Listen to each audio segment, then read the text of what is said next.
Hey everybody, what's going on? Welcome to King Arthur Legends Rise. We are going to talk about a rare today that I've been sleeping on for a little bit and finally decided to build and put to the test, and I'm glad that I did because she had quite an impact on the account, and that is of course Turin.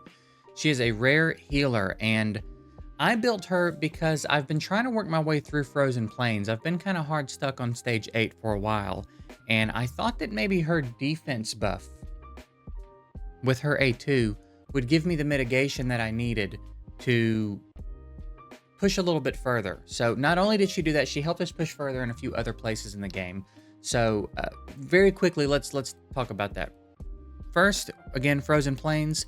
We've cruised through stage 9. I've even developed her a little more since I beat it, so she wasn't even as developed as she is now. And we cruised through that with her. This was the team. I swapped out Kay for her.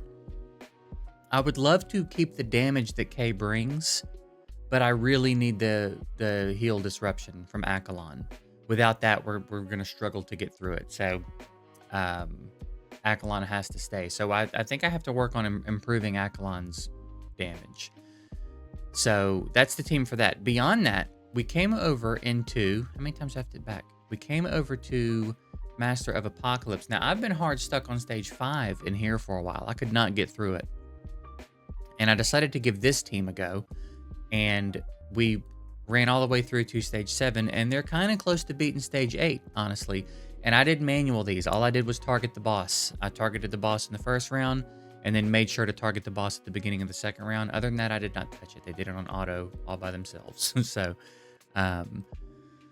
yeah, she had quite an impact. That's quite a step up in what we're capable of in here. That's a pretty big jump. So she is impactful. If you that defense buff cannot be understated. So let's talk a little bit about her kit and how specifically I'm using her, and then maybe we'll go take a look at a Frozen Plains run just so you can see her in action. They're kind of long though. It was like 3.5 minutes. So I don't know. Maybe I'll play it sped up or something. But on her A1, at the start of battle, she changes the weather to night and rain. Grants recovery increase 1 to all allies for 3 turns, and then if she has Ain on the team, she stacks that, okay? I haven't done anything with her and Ain yet. I definitely will, but for now, I'm just focusing on her. But I hear that they're pretty crazy together as well. And then her A2, when attacking while the weather is night, which if you remember, she does at the beginning of the battle, she gains recovery powder for 1 turn. And recovery powder has a 5% chance to trigger upon using a skill. Heal the ally with the lowest HP and 50% of target's max HP with a cooldown of 1 turn, okay? So with skill ups, you lose passive cooldowns, and then you can gain an extra turn of recovery powder, which will be nice. I just don't have the skill up for it yet, all right? Now for her chivalry, her first one is what gives her the thing where she changes the weather to night and rain at the beginning of the fight. Then it's some stats. Here, when an ally is inflicted with a debuff, it grants recovery over time to the ally with the lowest HP for 2 turns, and then some more stats. All right, so that's kind of where she's at there. As far as her relic is concerned, we're using her wind relic. On the A1, she's just got kind of the standard passive heal of a lot of the rare healers. A2, we have effect accuracy increase 2 and defense increase 2 for 2 turns. And if the weather is night, she gives everybody a recovery over time for 1 turn, which is handy. I would love to get this skilled up. I think this would be huge to get skilled up because 1, the extra turn of defense increase would be nice. And then 2, the extra turn of recovery over time would be very, very nice. So I would love to get this skilled up, but that's probably going to take a little bit. On the A3, 70% independent chance to grant effect resistance increase 2 and attack speed increase 1, as well as a pretty nice heal. So it's an expensive skill on the A3, but it is a nice skill. I'm really only having her spam the A2. That's really all she's doing for me right now, is spamming the A2. As far as the equipment we've put her in, we've got her in a Vigor Life set. I would love to get her faster. She's a little bit slow. I think all of my champs are a little bit slow.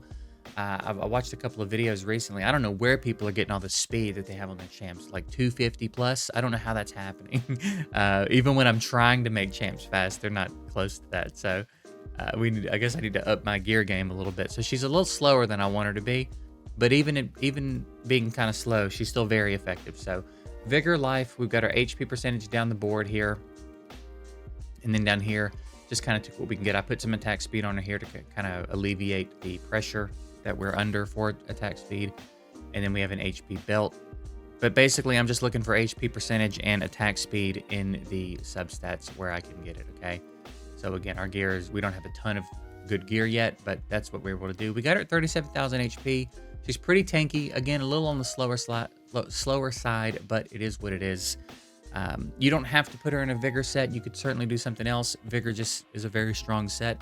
And for someone like a healer that you're probably going to be using in multiple places, it's nice because she can kind of be... She can be the Vigor Mule for way more places, kind of like what we talked about when we did a video on Morgan. You're going to use Morgan in most of your teams. So any champs like that you're going to be using in several places, Vigor's a really good set. Whereas someone like Anguish, who I really only use in the Gorgos dungeon, doesn't really matter if he has it, right? I can have someone else be the Vigor Mule for that and just focus on him doing what he needs to do. So that's why we went with an elemental set on him. But that's it. It's pretty straightforward. You just build her like a healer, try to get her fast, try to get her tanky. If you want to get some resistance on her, that would be great too. But pretty easy to build, and again, very impactful. So I guess what I'll do now is I'll run you through, I guess, a sped up Frozen Plains run, just so you can kind of see what we're doing. We'll talk about the skill priority and stuff, and then that'll be that. So again, this is Frozen Plains 9. I think once I get my damage up, we'll be able to do 10. We can get him down to about 15%, between 15 and 20% HP, but I just don't quite have the damage / sustain, right? As the bear continues to ramp up, we just kind of can't tank it anymore.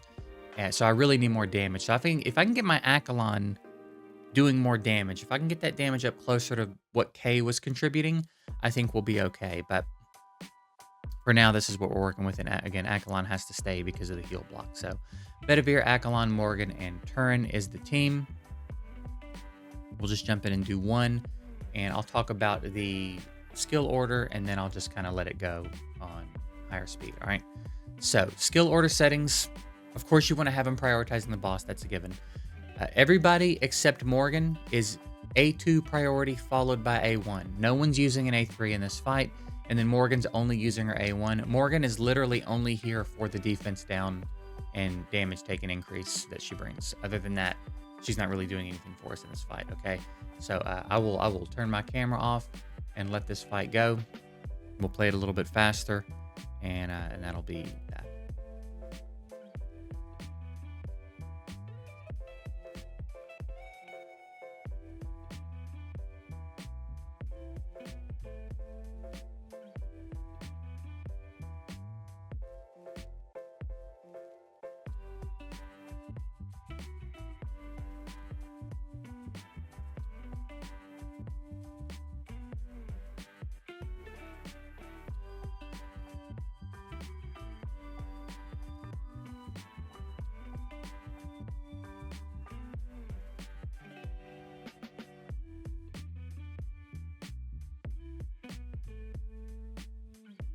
And there you have it. Just, again, pretty easy, right? So from having a stage 8 team that would sometimes fail to having a stage 9 team that pretty casually walks through this. If you look at the battle stats real quick, she's doing obviously all the healing. But yeah, the damage mitigation from that is just so substantial. It's a defense buff, and of course it's going to have an impact, but man, it's just such a game changer. So I slept on her for way too long. So if you are like me and you've got her in your account and you don't have her built and you are struggling to make some progress in a few different places in the game, I suspect she is going to make your life a little bit easier. I'm excited to try her out with Ain in here. I feel like the two of them together is going to be pretty handy. So anyway, that's a quick look at her. The impact she's had on my account, a template you can follow if you want to build her like I build her. And yeah, hopefully she helps you out. If you've got any other rares that everybody's sleeping on that you think I should take a look at, definitely let me know in the comments. I'm very interested. Of course, I plan on building everybody over time, but We got to do what we're able to do as a free-to-play player when we're able to do it. So anyway, that's it. Hope this is helpful. I appreciate you guys watching. I'll see you in the next one.